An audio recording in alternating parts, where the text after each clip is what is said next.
In this video, we're going to talk about nuclear fission. Unstable radioactive nuclei, which occur naturally, sometimes emit strong radiations, especially in isotopes of uranium like uranium-238 or uranium-235. The disintegration converts the uranium isotope into stable lead and in the process emits energy in the range of 1 to 5 mega-electron volts. That's 1 to 5 million electron volts, and even higher amounts of energy can be released by breaking unstable nuclei into even more parts. In 1939, a German scientist named Otto Hahn discovered that breaking up the nucleus of uranium-235 into two parts emits 200 million times the energy of the neutron which triggered it. He, along with his two colleagues, Lisa Meitner and Fritz Strassmann, found that when the nucleus of uranium-235 is bombarded with neutrons, it will absorb one of the neutrons. This results in an unstable compound nucleus, and the nucleus breaks into two equal parts. This process is referred to as nuclear fission.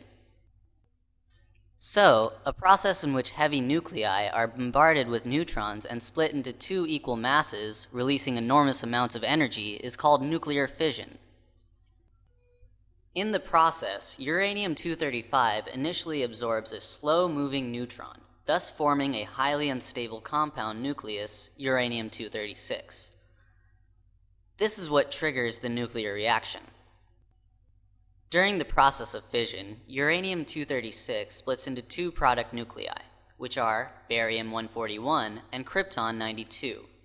You should notice that a barium atom has 56 protons and a krypton atom has 36 protons, which add up to the uranium atom's 92 protons.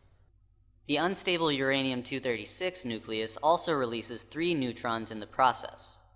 This happens because barium-141 has 141 neutrons and krypton-92 has 92 neutrons, adding up to a total of 233 neutrons. To balance the equation, uranium-236 must emit 3 more neutrons. The chemical equation of the nuclear fission reaction taking place can be represented by this equation.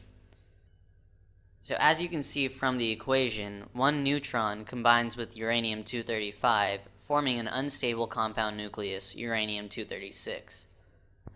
This unstable nucleus splits into two stable nuclei, barium-141 and krypton-92. In addition to these two nuclei, 3 neutrons are also emitted, as well as a high amount of energy, denoted in the equation by Q. Since uranium-236 emits 3 neutrons in the reaction, these neutrons can be absorbed by other uranium-235 nuclei, resulting in a chain reaction. This leads to exponentially high amounts of energy being released by a single reaction. So, in this video, we've covered that nuclear fission reactions result in massive amounts of energy being released. Now, these nuclear reactions are most well known for the part they play in nuclear bombs, but they are also an essential part of nuclear reactors, which have the capability to provide mass amounts of energy with relatively low cost. But that's a different topic altogether.